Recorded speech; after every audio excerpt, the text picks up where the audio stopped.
I know, it's getting technical now, isn't it? How artistic is that? Morning. Oh, what's that? I knew something was uncomfortable there.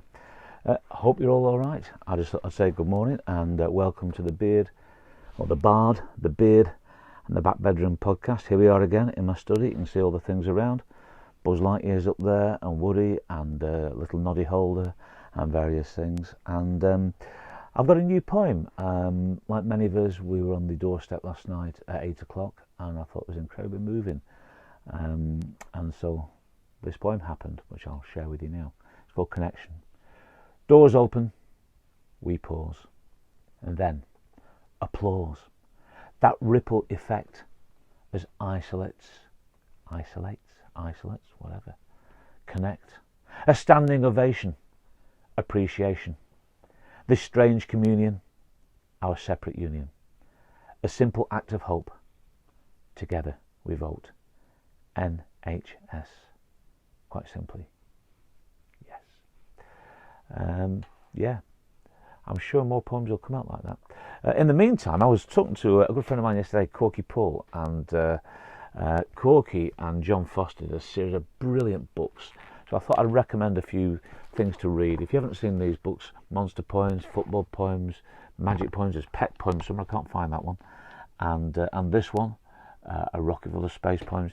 I was really proud when I first got a poem in this one, because I just love Corky's artwork, and this one here is the first one he ever illustrated of mine, a poem called It, and I just love it.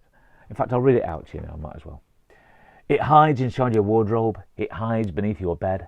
Sometimes its eyes are yellow, and sometimes they are red. It makes those spooky noises that no one else can hear, and when you're fast asleep, it whispers in your ear. It has 10,000 teeth and eats your underwear, and when you try to find your vest, it's never ever there. It has a great big hairy nose that's full of boils and spots, but doesn't seem to smell a thing because it eats your socks. It hides your favourite toys and breaks your favourite game. It colours on your favourite book and you get all the blame. It stops you doing homework and switches on the telly and forces you to eat up all the chocolate cake and jelly. Sometimes it's very scary and sometimes it is not. Sometimes it makes you very cold and sometimes very hot. When mum and dad and you are at the table to be fed, it makes a nasty noise and smell and you get sent to bed.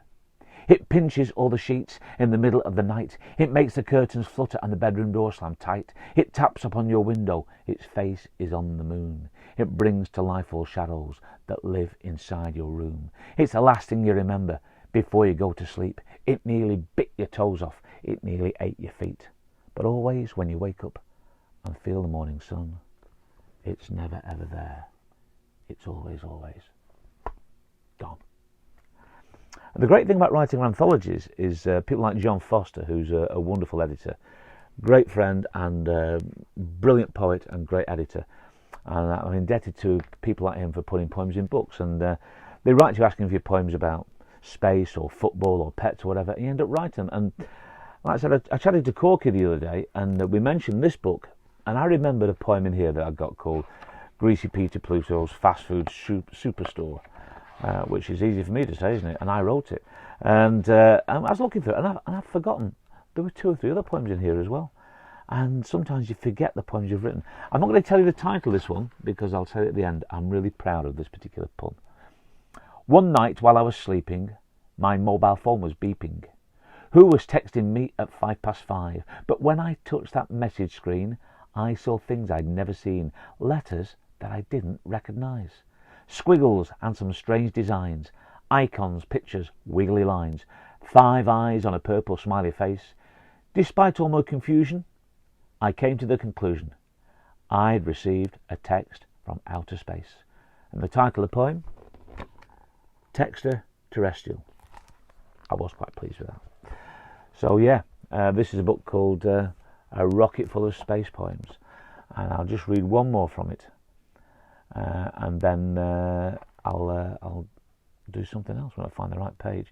Greasy Peter Pluto's Fast Food Superstore. Is your stomach in a time warp or like a hole that's black? Are you hungry? Is it light years since you had a snack? Are you in need of sustenance? is your fuel running low? Then Greasy Pete's Space Takeaway is just the place to go.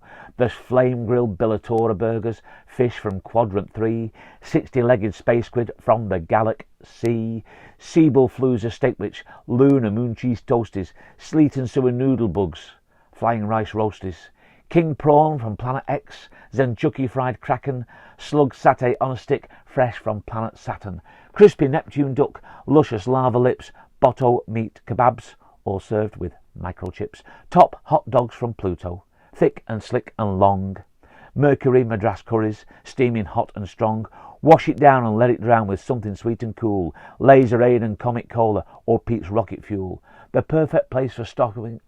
I'll start that bit again. The perfect place for stocking up. No one offers more than Greasy Peter Pluto's fast food superstore. Cheap and cheerful prices. Have a nice day at Cheesy Greasy Pluto Pete's Space Food Takeaway. Thank you. That last bit, I owe a little bit to John Cooper Clarke, as I'm sure some people would know.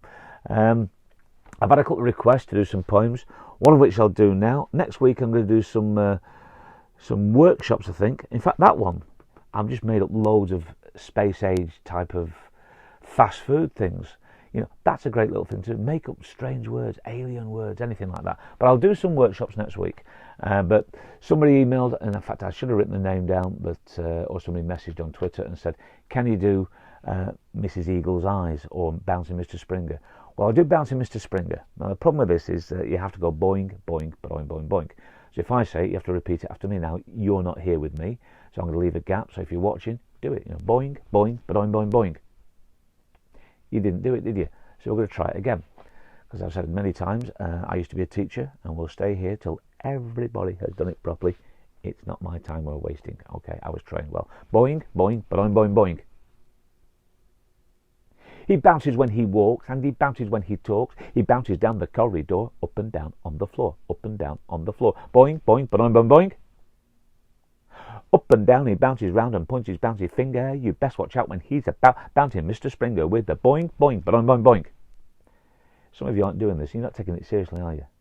He bounces in assembly. His rubber knees are trembly. You can tell where he has been. He's a human trampoline, a jumping beam and a trampoline with a boing, boing, boing, boing, boing. He bounces here, bounces there, and he bounces everywhere. He bounces here, bounces there, and he bounces. Join in. He bounces on the table and he bounces on the chair. You've got it. He bounces on the table and he bounces on the. He bounces in his clothes and then he's under. No, he doesn't. Don't be rude in front of the children. Boing, boing, boing, boing, boing. He bounces round the classroom. He bounces to the staff room. He's a human kangaroo. He even bounces on the loo. Up and down, bouncing on the teacher's loo with a boing, boing, boing, boing, boing. Boing. You have to do that bit as well. Boing. And that bit. Boing. And that bit as well. Boing, boing, boing, boing, boing. Give yourselves a clap. I shall see you a bit later on. I shall do these over the weekend as well.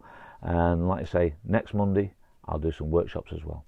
Take care, stay safe, and look after each other.